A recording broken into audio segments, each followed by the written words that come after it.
I think, it's not like thinking positively. That's not the message. Yeah. It's overcoming, overcoming, overcoming, overcoming until we become somebody else.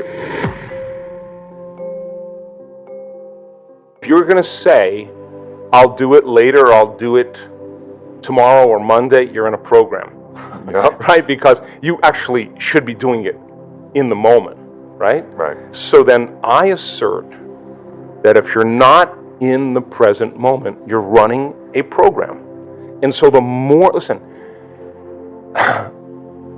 paying attention is being present, and it's a skill.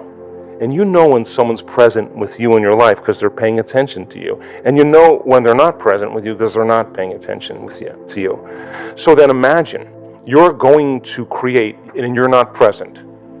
How could you miss the moment of creation? You then are in the known. You're in the familiar past or the predictable future. So that sweet spot of the generous present moment, if you keep practicing overcoming your body, overcoming the conditions in your environment, and overcoming that predictable future and the familiar past, and you keep working for the present moment, you are going to develop the habit of being present. And if where you place your attention is where you place your energy, and you're in the present moment, you got a lot of energy to use. You got a lot of energy to execute. You got a lot of energy to design a destiny with. We are wired to be creators.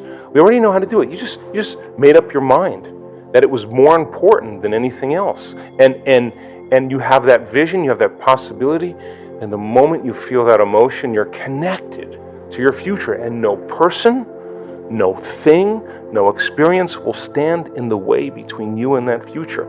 And it's feeling connected to your future, feeling the inspiration, the joy, feeling the exuberance, the love for your future every day is going to, just like your body follows your mind to the coffee maker, to the toilet every morning, to the known, your body is going to follow your mind right into that future because that's where your attention and your energy is. So then, yeah, if it isn't happening in your life, then there's some emotion. There's some unconscious attitude or thought process, hardwired. There's some habituation of thought, behavior, or emotional reaction that's keeping you as you. So then if your personality creates your personal reality, and it does, and your personality is made up of how you think, how you act, and how you feel, then the present personality who's listening to this show has created the present personal reality called their life. So if you want to create a new personal reality, a new life, it means you're going to have to change your personality. It means you're going to have to start thinking about what you've been thinking about, and that 95% and change it. You have to become conscious of your unconscious habits and behaviors, how you speak, and modify them. And then you're going to have to look at those emotions that keep you connected to the past and decide, does this emotion belong in my future? And if it doesn't, leave it behind and the memory associated with it. So most people try to create a new personal reality as the same personality, and it doesn't work. We literally have to become someone else. And the act of becoming is a function of overcoming. So that means you got to light a match in a dark place. And when you sit down and all of a sudden you hear those voices, I can't, it's too hard, I'll never change, it's my ex's fault, it's my boss's fault, I'm too this, I'm too that, I'm too old, I'm too tired, it's too late. And those are the thoughts that are the boundary of the known. And now you're stepping out into new territory, and the body that's been conditioned to be the mind emotionally is saying, don't leave the known here. Stick with guilt. It's much better. Stick with suffering. At least you can predict it. And yet your conscious mind is wanting to go for a ride, and your body's going, whoa. So then it may take a little time to help the body out of the past. It takes some time, right? So then the person can have a great meditation and feel really connected, and then get up and then get frustrated on the freeway and judging everybody else. I mean, you just disconnected from the energy of your future, and you're back to the energy of your past. Don't expect anything to change. And if you tell me it's because of that person or that circumstance, I'm going to say, oh, you're back to the unconscious program of being a victim in your life. And so there is a period, a grace period of transformation where we have to cross this river from the old self to the new self. And that void, that unknown, is the neurological, the biological, the chemical, the hormonal, the genetic death of the old self. And most people, the moment they step out, and the hardest part about change is making a new choice. The moment you make a new choice, get ready. You're leaving the known. It's going to be uncomfortable. It's going to be unfamiliar. There's going to be some uncertainty.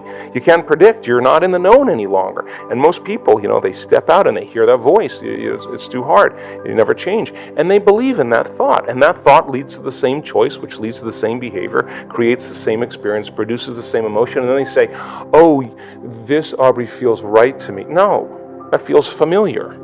So then, if you're becoming conscious of how you speak, you're sitting in your meditation and you're becoming aware of how you act, that you complain and you blame and you make excuses, you feel sorry for yourself, you judge other people. Now you're conscious of what you were unconscious of. That's a victory too, because consciousness brings awareness, and there's an energy that goes along with that. And now all of a sudden, you're not in the program.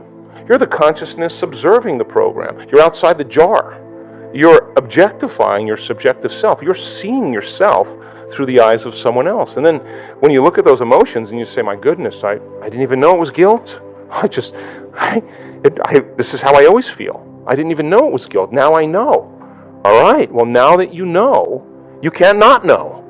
So then what are you going to do? You're going to live with the knowing that you're a victim, or you're guilty, or you're suffering? No, the insight isn't going to do anything until you initiate some type of change. So then you say, I'm going to stop blaming, complaining, make excuses, feeling sorry for myself, judging other people. Now you're in the river. And there's a tug for the brain and body to go back to the familiar past. And every day, if you just work on practicing and changing it, you will go from one state of being to another state of being. And you will begin to think differently. What thoughts do I want to fire and wire in my brain? That's a good question. What behaviors do I want to demonstrate in one day? The act of closing your eyes. As an athlete, you know this, and you begin to rehearse in your mind, mentally rehearse what you're about to do, begins to install the neurological hardware in your brain to look like you've already done it. Now the brain is no longer a record of the past, it's now a map to the future. And if you keep hitting that hardware over and over again, the hardware is going to become a software program. And who knows, you just may start acting like a happy person. There's no magic there. You're actually following suit of how you primed your brain. And it's no different than training in any sport or dancing the salsa or whatever you do. When you're distracted by your environment and you got your cell phone and you're tweeting and you're Instagramming and Facebooking, whatever people do, you're distracted by that feeling. But I now know that if you take a person and you say, okay, close your eyes, sit in the silence of any external stimulation, remove the environment, sit your body down like an animal. Body is the animal. Tell it to stay. I'm going to feed you. You can check your cell phone. You can shower. You can have your coffee. But when I say, and so then here comes the challenge, right? So, and then if you say then you're not going to live in the familiar past or predictable future, you're not going to think about how long you've been meditating, what you got to do. You labor for that present moment.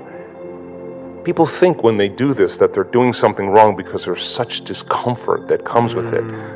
But they're in the unknown. They're actually doing it right. People say, I think I'm meditating wrong. I always say, oh, no, you're doing it right. Because when you notice that your body wants to get up and check your cell phone or have a cup of coffee, and you become aware that it's on autopilot and wants to do that, and you say, come on over here, and you return it back to the present moment, you're executing a will now that's greater than the program. And if the person wants to just get angry, while they're sitting there, there's an arousal, and they notice the body is amping up and revving up, and they settle it back down. Now they're telling the body it's no longer the mind, that they're the mind. Now, we've researched this, and it's tedious in the beginning at first because David is fighting Goliath. But if you keep practicing it, just like training an animal, sooner or later the body acquiesces. Sooner or later the body is trained to a new mind, and when that happens, there's a liberation of energy. The body goes from particle to wave, from matter to energy, and there goes that emotion, literally liberated from the body as energy. So the person who has the strong emotion to some circumstance in their life, and they're working on lowering the volume of that emotion, the more they lower the volume of that emotion, the more they're going to take their attention off that person and problem, and they're going to take their power back. There's going to be a break in their attention from that circumstance. And now they build their own field. And now there's energy to heal. Now there's energy to create a new life. Now there's energy for the mystical moment because they've overcome their old personality self. So I think, it's not like thinking positively. That's not the message. It's overcoming until we become somebody else. And when that occurs, and the person starts thinking differently, and they start acting differently, and they start feeling differently, they're a new personality, and they start seeing those synchronicities and serendipities. Now, crossing that river of change, the creative process now gets exciting, because what thoughts do you want to fire and wire in your brain? What kind of attention and intention do you want to place so that that becomes the loudest voice in your head? And if you keep practicing it, the hardware becomes a software program, and it'll say, Jay, you can do anything. Jay, you live in no time and accomplish everything. Jay, you're unlimited. You just got to hang with it. On the other side of this is greatness. Whatever you want to program in there, you get to program in there. If you sat down and say, how am I going to be with my wife, my husband, my partner? How am I going to be with my kids? How am I going to be at work with my coworkers? How am I going to be in traffic? And you close your eyes and you begin to rehearse in your mind. If you're truly present, the brain does not know the difference between the real life experience and what you're imagining. So now the brain goes from a record of the past to a map to the future. Now you're installing the hardware. Keep practicing it. It becomes automatic. It becomes easier. Now it's a software program. You may just start behaving differently. And then if you said, well, listen, I'm not going to wait for my healing to feel gratitude. I'm not going to wait for my new relationship to feel love. I'm going to actually teach my body emotionally what that future feels like before it happens. Now, this is a big turnaround for a lot of people because we're so reliant on the outer world to change our inner world. I think it's the creation of more experiences, and I think I think we came from source, from singularity, from oneness, and we have descended down into density, fooled by our senses into separation. And every single being has a spark of oneness of the divine within them, and we got so separate that we now have our own free will to answer the question, is there more? Because if you're oneness, it gets kind of boring after a while. Like, is there anything else? Well, the moment you ask if there's anything else, you're no longer oneness. You're something other than oneness, right? And you're a different consciousness, separate from oneness. So I think then we live life, and then when we can predict the feeling of everything that can happen in our life and it gets boring and we're not impressed by anyone or anything, we ask the same question, is there more? And that's when the soul goes, all right, well, it's been how many lifetimes you've been doing this? Okay, there's an awakening. And we ask that question, and then all of a sudden we start getting information and books and stuff and meet people, and it gets exciting, and it's how the universe works. And so we climb out of this, and I just think there's so many incredible experiences that are left in the unknown that we get to have. And then of course when the journey's over and you evolve to that point, then you take that wisdom and you say, here's what I learned. And it was scary down there, and it was like, boy, I tell a great story. And then you hang out there and you go, is there anything else besides all? And then here we go again. It just never ends. I don't know, that's my theory.